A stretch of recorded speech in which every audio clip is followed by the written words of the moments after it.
PG welcome see you in PG point. BEd first semester और third semester वालों का सबसे पूछा जाने वाला क्वेश्चन यही है कि मैम एग्जाम कब होंगे अगर आप सीएसजीएमयू से अपना बीएड कर रहे हैं तो देखिए बीएड का जो आपका एग्ज़ाम है वो अगर मैं प्रीवियस ईयर की बात करूं तो देखो सबसे पहली बात तो आपका अभी दूसरा बैच है जहां जब सेमेस्टर प्रणाली चल रही है ना।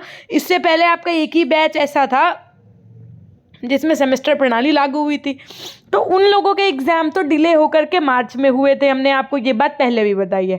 मार्च में क्यों हुए थे? क्योंकि बीच में डेट्स क्लैश कर रही थी, कुछ एसएससी के एग्ज़ाम की, कुछ आपके क्या कहते हैं उसको सीटेट के एग्ज़ाम की, ऐसे करके चीज़ें हो रही थी। तो उसकी तो डेट शीट बदल के आ गई थी। आप लोगों की डेट शीट अभी तक नहीं आई है। एक पहले तो हम आपको ये बता दें कि डेट शीट कितने दिन पहले आ जाती है। लगभग 15 दिन पहले आपकी डेट शीट आ जाती है, लगभग बता रहे हैं हम, ठीक है। मेरे शब्दों पर विशेष ध्यान दीजिएगा। और अगर अभी तक आपने चैनल को सब्सक्राइब नहीं किया तो सब्सक्राइब ज़रूर कर लीजिएगा। अच्छा, केवल 2 पेपर हैं बीएड थर्ड सेमेस्टर वालों के, और जो फर्स्ट सेमेस्टर का बच्चा है उसके 4 पेपर होते हैं। शिक्षा के दार्शनिक परिप्रेक्ष्य, समाजशास्त्री परिप्रेक्ष्य, मनोवैज्ञानिक परिप्रेक्ष्य, और चौथा पेपर उनकी चॉइस का होता है। तो इन लोगों दोनों लोगों के आप लोगों के एग्जाम एक ही साथ होंगे, एक ही सेंटर पे होंगे। समझिए, मतलब ऐसा देखा गया है कि सेम सेंटर रहता है और एक साथ डेट शीट भी आएगी आप लोगों की, है ना। बस ये केवल मीटिंग्स का डिफरेंस होता है। मीटिंग्स का मतलब हो सकता है फर्स्ट सेमेस्टर वालों की सुबह की मीटिंग में हो जाए, थर्ड सेमेस्टर वालों का शाम की मीटिंग में, ऐसे करके केवल द्वितीय प्रथम पाली का अंतर होता है। और बाकी डेट्स का भी थोड़ा बहुत, भाई उनके 2 हैं उनके 4 हैं तो अंतर जरा सा तो रहेगा ही, लेकिन सेम टाइम सेम स्कीम आती है। अच्छा, तो फिर ये स्कीम मैम कब तक आएगी? हमने कहा भैया 15 दिन पहले तक आ जाएगी। दूसरी चीज़, जनवरी में एग्ज़ाम नहीं होगा। मैं आपको बार बार बता देती हूँ ये बात, क्योंकि आपके 2-3 फरवरी तक तो एग्ज़ाम इन्हीं लोगों के चलेंगे। अभी ग्रेजुएशन वालों के जो चल रहे हैं ना, BA BSc BCom MA MSc MCom वालों के, ग्रेजुएशन और पोस्ट ग्रेजुएशन वाले स्टूडेंट्स के, तो आपके अभी इधर जनवरी में एग्ज़ाम नहीं होगा। आप आराम से अपना सीटेट पे फोकस करो और पैरेलल में अपने बीएड को भी पढ़ते रहो। दूसरी चीज़ कि फिर मैम कब होगा एग्ज़ाम? देखिए फेब के मिड तक में भी होने चाहिए, और बहुत ज़्यादा अगर ये डिले करेंगे, बहुत ज़्यादा अगर डिले करेंगे तो फेब लास्ट, है ना। लेकिन मेरा इस बार अनुमान है कि भाई अगर सेमेस्टर प्रणाली है तो उसको उसी हिसाब से चलाएं।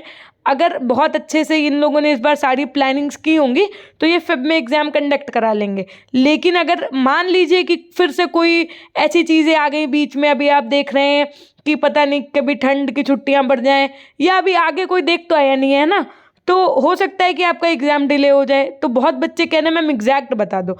एग्जैक्ट तो बेटा कोई नहीं बता पाएगा, है ना, क्योंकि यूनिवर्सिटी वाला बंदा तो कोई भी यूट्यूब चैनल पे वीडियोस नहीं बना रहा है। और दूसरी चीज़ है कि ये सीएसजीएमयू है, इनका कोई प्लानिंग्स नहीं होती हैं। सीएसजीएमयू जैसे अपना कैलेंडर नहीं जारी करती है लखनऊ यूनिवर्सिटी की तरह, तो इनके विषय में कुछ कह पाना भी थोड़ा सा कठिन होता है।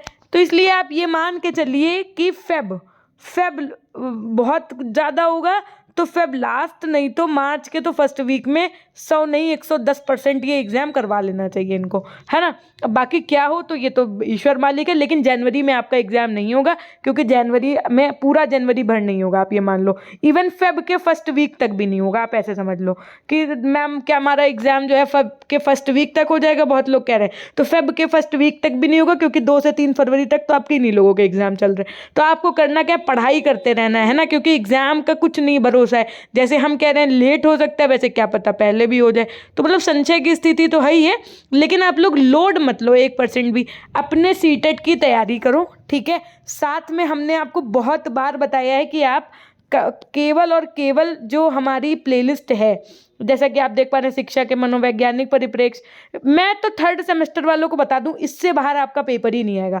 जिन बच्चों ने ये प्लेलिस्ट पढ़ ली, इसमें बहुविकल्पीय वाली क्लासेस हैं, 12-15 क्लासेस हैं, वो छोड़ देना आप लोग, क्योंकि आप लोगों का तो मोड तो क्लियर है, थ्योरेटिकल होगा, है ना। तो केवल इसमें लॉन्ग आंसर शॉर्ट आंसर वाली जो क्लासेस हैं और जो थ्योरी वाली क्लासेस हैं, अगर आपने ये पढ़ लिया, इसके लिए आपको 1 रुपये पे नहीं करना है, फ्री है सारी क्लासेस।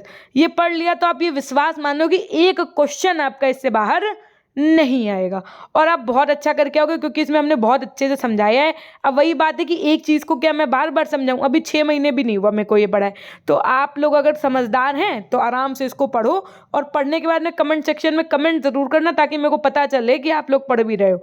अच्छा, जो फर्स्ट, अब देखो जैसे मान लो CSJMU BEd थर्ड सेमेस्टर वाली प्लेलिस्ट आप ओपन करेंगे तो आपको पहले तो पेपर का पूरा आपको वो दिखेगा सिनेरियो की क्या क्या सिलेबस है, क्या क्या चीज़ें हैं। इसी तरीके से निर्देशन वाली जब ओपन करोगे तो देखो यहाँ पर भी आपको पहले डिटेल्ड सिलेबस देखने को मिलेगा, है ना। उसके बाद में ये आपको एक मॉडल पेपर का कॉन्सेप्ट देखने को मिलेगा।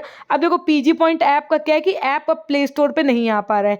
उसमें क्या है कि जिनसे एप्लीकेशन बनवाया था उन्होंने कुछ ब्लेंडर्स किए या उन्होंने अपना जो भी उनकी पॉलिसीज़ हैं उसको फुलफिल नहीं किया है। हर ईयर कुछ प्लान चेंज होते तो फॉर्म वॉर्म फिल करके भेजना होता है गूगल को, तो शायद वो करने में इनसे कोई एरर हुई है, वो इन्होंने नहीं किया या जो भी, तो उसकी वजह से ये एप्लीकेशन प्ले स्टोर से चला गया है। लेकिन प्ले स्टोर से चला गया है, जिसके मोबाइल में है उसके में अभी भी चल रहा है। मतलब किसी के पास डाउनलोड अगर पड़ा है फ़ोन में तो वो अभी भी काम कर रहा है। तो वहाँ पर आपके ई नोट्स और कोर्सेज में जो चीज़ें हैं आप वहाँ से पढ़ के ले सकते हैं और पढ़ सकते हैं। लेकिन अब बेचारे वो बच्चे परेशान हैं जिनके पास ऐप नहीं है। अच्छा, तो अब उसके लिए हमने उनसे कहा है कि सर नया बनवाइए, या देखो अब एक्चुअल में है क्या कि ये सब चीज़ें करवाने में थोड़ा सा पैसे का तो है ही ये रोल, और दूसरी चीज़ है कि अब इतनी जल्दी तो नहीं हो सकता है ना।